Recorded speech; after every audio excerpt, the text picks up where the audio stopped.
वैसे ये तो बात मानने वाली है ना कि परदेश में जाके ना बंदा एक मरता रोता जरूर है कि मेरे नाल हो की रही है। तो अपनी जिंदगी में बताएं कोई ऐसा वाकया हुआ हो या ऐसा टाइम आया हो जब आप बाकी एक कोने पे बैठे हो आराम सुकून से कह रहे हो अल्लाह भी होई की मेरे नाल वाई मी। बस यार एक आधा पंगा हो गया। बस मैं तुझे बताता हूँ। हाँ जी। मैं एक मरतबा ना सेमेस्टर ब्रेक में ना फ्रैंकफर्ट चला गया। तो अच्छा। सेमेस्टर ब्रेक थी महीने का, मैं कहा चलो जी उधर जाके कमाइयाँ करते हैं, वापस आके जो फीस फूस थोड़ा बहुत करना है जिस तरह लड़के जाते हैं। तो फ्रैंकफर्ट यहाँ से 300 किलोमीटर दूर था, मैं चला गया। अब फ्रैंकफर्ट बहुत बड़ा शहर है और बड़े इसमें ना ट्रांसपोर्टेशन के ना जोन बने हुए हैं, ये सेंटर से शुरू होते हैं सर्कल में, तो चलते चलते तो हर जोन के लिए टिकट चाहिए होती है। अब जहाँ पे मेरा घर था और जहाँ पे मैंने काम करना था वो फ्रैंकफर्ट मैसे में काम करता था, वो इसी तरह एक्सपो सेंटर जिस तरह होता है। तो मैंने टिकट ली कि बिल्कुल टू द पॉइंट जिस जोन से मेरा घर और मैसे था ना उसकी, रात सारी हमने जनाब उधर चौकीदारी करनी। तो जनाब ट्रेन में बैठ के मैं वापस घर की तरफ जा रहा, मेरी अकल और ट्रेन आखिरी स्टेशन पे पहुंच गई उधर से भी मुड़ गई, और जब मुड़ के उसने दोबारा स्टार्ट किया झटका लगा, मेरी आंख खुली, मैं किधर आ गया। 60 यूरो की टिकट थी और 40 यूरो जुर्माना था अगर मैं पकड़ा जाता। Oh my God. नहीं इस तरह का चक्कर नहीं हुआ अल्हम्दुलिल्लाह। मेरे साथ जो चक्कर हुआ वो था कि मेरा भांजा मेरी एज का ही है, डीपीएस में पढ़ा मॉडर्न ब्रांच से। तो उसका कोई खट्टा हो गया किसी के साथ, गोरों के साथ। तो गोरे मुझे जानते थे, उसको नहीं जानते थे कि भाई ये मेरा भांजा। तो फटा फुटा हो गया। वो कुछ थे 8-9 लड़के थे, मैं था, मेरा भांजा था, एक तो दोस्त था मेरे साथ। मैं निकल गया लड़ने, उससे लड़ाई हुई। मैं पहुंचा थे जेपी थले थी, गोरा ऊपर थी, जेपी थली मुक्के मार रहे थी। मैं वो गोरे ने पिछू फड़ के ना दो बावां चुक के मारे थले, उत्तर धोन ते गोडा रख के बह गया, चूड़ी रख के। मैं कहा हाँ लड़नी। वो भाई वो तो कंबे पे आते उत्ते कुड़ियां सारियां शोर करन के भाई इस गना खेले तो उस तो बाद पुलिस आ गई, पुलिस ले गई मैनू मैनू रात रखा अंदर, रिपोर्ट लिखी। उस तो बाद लॉयर ਨਾਲ ਗੱਲਬਾਤ ਕੀਤੀ ਤੇ ਉਹ ਐਕਚੁਅਲੀ ਅੱਲਾ ਦੀ ਤਰਫੋਂ ਬਚ ਗਿਆ ਕਿ it was act of self defence. ਕਿ ਉਹ 8-9 ਮੁੰਡੇ ਸੀ, ਬੇਸਬਾਲ ਬੈਟ ਲੈ ਕੇ ਆਏ ਸੀ ਤੇ ਕੁੱਟਣ ਆਏ ਸੀ, ਤੇ ਮੇਰਾ ਭਾਂਜਾ ਹੈ, family member, it's my duty to save him, to protect him, and that's what I did. ਤੇ ਉਸ ਤੋਂ ਬਾਅਦ 2 ਸਾਲ ਵਾਸਤੇ ਉਹਨਾਂ ਨੇ ਕਿਹਾ ਕਿ ਜੇ ਦੁਬਾਰਾ ਕੋਈ ਇਹਨਾਂ ਮੁੰਡਿਆਂ ਨਾਲ ਦੁਬਾਰਾ ਲੜਾਈ ਹੋਈ ਤੇ ਫਿਰ ਪੱਕਾ ਕੇਸ ਚੁੱਕੇਗਾ। मैं कहा जी फिक्र ना करो। अल्लाह ना करके बचत हो गई। तो जेड़ा पुलिस तो बंदा बच गया, जो को अब्बा जी ने की मेरे ना तो कहते ने ना बंदा दुनिया नु चार सकदा, अब्बे नु नहीं चार सकदा, क्योंकि अब्बा जेड़ा वो दुनिया ते अब्बा कहना सच दस की होया।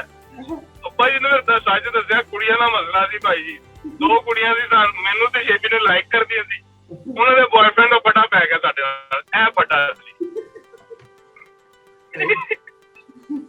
अच्छा ये बता, हालांकि ਅਸੀਂ ਉਹਨਾਂ ਨੇ ਸ਼ੋਅ ਵੀ ਨਹੀਂ ਕਰਾਇਆ ਕਿ ਭਾਈ ਅਸੀਂ ਤੈਨੂੰ ਲਾਈਕ ਕਰਦੇ ਨਹੀਂ, ਕੋਈ ਗੱਲਬਾत ही नहीं हुई। नहीं ये इससे मैं पूछना चाहूंगा कि वो उधर का जस्टिस सिस्टम कैसा है? ये बेहतरीन है ना? उन्होंने नहीं कैसी है या तू ना ओ यार ਉਹਨਾਂ ਚ ਇੱਕ ਮੁੰਡਾ ਪੁਲਿਸ ਵਾਲੇ ਦਾ ਪੁੱਤਰ ਸੀ। हेलो ऐसे पुलिस वाले ਦਾ ਪੁੱਤਰ ਹੋ ਗਏ ਤੇ ਪੂਰੇ ਮਹੱਲੇ ਦੇ ਬੱਚੇ ਉਹ ਭਾਈ ਜੀ ਉਹਨਾਂ ਲਿੱਤਰ ਕੱਢ ਲੈਣਾ, ਲੰਮਾ ਪਾ ਲੈਣਾ ਬਗੈਰ ਤੇਲ ਲੈ ਠੋਕਣਾ। ਉਹ ਕਹਿੰਦੇ ਕਿ ਨਾ ਇਹ ਪਾਕਿਸਤਾਨੀ ਪੁਲਿਸ ਹੈਗੀ ਏ, ਇੱਥੇ ਚੂਹਾ ਵੀ ਜਿਹੜਾ ਨਾ ਮੰਨਦਾ ਹੁੰਦਾ ਮੈਂ ਹੀ ਹਾਥੀ ਹਾਂ, ਮੈਂ ਹੀ ਹਾਥੀ। वो कहता है दुनिया की ना पुलिस वालों के ना आपस में ना मुकाबले हुए, तो चेक करो जी केड़ी बेहतरीन पुलिस है ना। तो उन्होंने कहा जी ये अमेरिका की पुलिस है, हफ्ते के अंदर अंदर बंदा फड़ लेती है। और वह तो कुछ भी नहीं, बंदा यूके की पुलिस हैगी है, ਆ ਉਸਤਾਦ ਜੀ 24 ਘੰਟਿਆਂ ਦੇ ਵਿੱਚ ਬੰਦਾ ਪਾ ਲੈਂਦੀ ਹੈ। ਉਹ ਤੋਂ ਪਤਾ ਲੱਗ ਗਿਆ ਕਿਸੇ ਪਾਕਿਸਤਾਨੀ ਪੁਲਿਸ ਵਾਲੇ ਨੂੰ, ਉਹ ਵੀ ਕੰਪੀਟੀਸ਼ਨ 'ਚ ਚਲਾ ਗਿਆ। ਉਹਨਾਂ ਨੇ ਕਿਹਾ ਯਾਰ ਤੁਸੀਂ ਬਹੁਤ ਪਿੱਛੇ ਰਹਿ ਗਏ ਹੋ। ਕਹਿੰਦੇ ਕਿਵੇਂ? ਕਹਿੰਦਾ ਸਾਨੂੰ ਵਾਰਦਾਤ ਤੋਂ ਪਹਿਲਾਂ ਹੀ ਪਤਾ ਹੁੰਦਾ ਕਿ ਅਸੀਂ ਕਿਹਨੂੰ ਫੜਨਾ ਹੈ। ਹਾਂਜੀ ਹਾਂਜੀ, ਚੋਰਾਂ ਨਾਲ ਕੁੱਤੀ ਰਲੀ ਹੁੰਦੀ ਹੈ। ਰਲੀ ਹੁੰਦੀ ਹੈ ਪੱਕੀ ਪੱਕੀ ਗੱਲ ਹੈ। ਕਨਫਰਮ ਹੁੰਦੇ ਨੇ, ਮਤਲਬ ਮਹੱਲੇ ਦੇ ਕੰਨ ਟੁੱਟੇ ਉਹਨਾਂ ਦੀ ਲਿਸਟ 'ਚ ਹੁੰਦੇ ਨੇ। ਅੱਛਾ ਕੀ ਹੋਇਆ? ਮੋਟਰਸਾਈਕਲ ਚੋਰੀ ਹੋ ਗਈ, ਉਹ ਫਲਾਣੇ 5 ਬੰਦੇ ਫੜ ਕੇ ਲਿਆਓ। ਉਹ ਮੈਂ ਗਿਆ ਨਾ ਪਾਕਿਸਤਾਨ ਪਹਿਲੀ ਵਾਰੀ ਤੂੰ ਕੈਨੇਡਾ ਤੋਂ, ਤੇ C1 ਚ ਮੈਂ ਆਪਣੇ ਦੋਸਤ ਨੂੰ ਮਿਲਣ ਗਿਆ। ਉਹ ਘਰ ਦੇ ਬਾਹਰ ਖਲੋਤੇ, ਉਹਨੂੰ ਚੰਡਾ ਪੈ ਰਹੀ ਆ। ਮੈਂ ਕਿਹਾ ਉਹ ਕੀ ਹੋਇਆ, ਕਿਉਂ ਮਾਰਦੇ ਪਿਓ?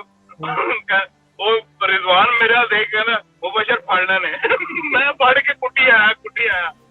ਪੁਲਿਸ ਆ ਗਈ, ਫੇਰ ਮੇਰੇ ਬਿਨੋਈ ਪੁਲਿਸ ਹੈਗੇ ਸੀ। ਉਹ ਮੈਨੂੰ ਸਾਈਡ ਤੇ ਲੈ ਜਾ ਕੇ ਕਹਿੰਦੇ ਨੇ ਚੱਲ ਪੁੱਤਰ ਤੂੰ ਘਰ ਜਾ। ਜਿੰਨਾਂ ਨੂੰ ਕੁੱਟ ਪਈ ਉਹਨੂੰ ਫੜ ਕੇ ਲੈ ਗਏ। ਸੈਲਫ ਡਿਫੈਂਸ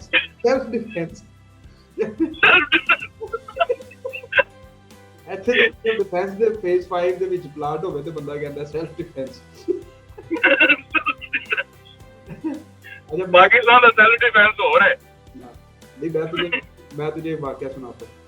हाँ, मेरे साथ उधर ना एक दोस्त था, वो बेसिकली मलिक था लेकिन पैदा वो कोयटे में हुआ था, और फिर उसके अब्बे की ट्रांसफर हो गई तो वो हैदराबाद चला गया। मतलब रहा वो पठानों में ही है। वो जिस तरह हिरन शेर होता है ना, तो वो शेर ही बन जाती है या मिक्स हो जाता है।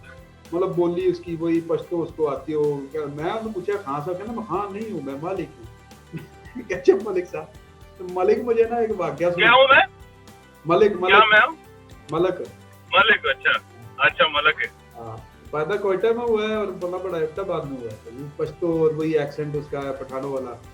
तो एक दिन है ना, मैंने जर्मनी में इकट्ठे काम करते थे रेस्टोरेंट में।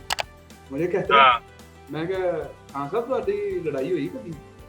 कहता हुई है। जब जर्मनी में आया हूँ तो मेरी लड़ाई हुई है, 2 मरतबा हुई है। मैं क्या चलो सुनाओ।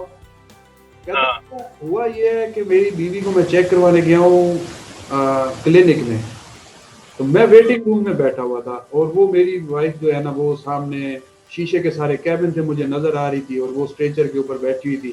तो डॉक्टर ने आगे ना उसके कंधे पे हाथ रख के पूछा है, पता नहीं क्या पूछा है। मैंने बस देखा उसने हाथ रखा है कंधे पे, तो मैंने जाके डॉक्टर के एक रख दी। वो सारे परेशान, डॉक्टर परेशान, सिक्योरिटी गार्ड आ गया। वो खान से लम्बिया पा लिया।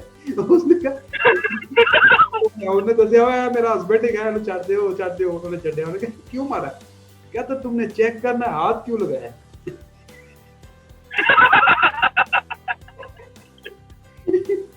फिर उसको समझाया, डॉक्टर ने भी उसको कहा sorry I will not do this again.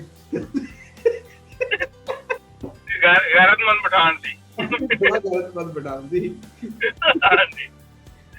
एक मजे का वाकया मैं सुनाता हूँ।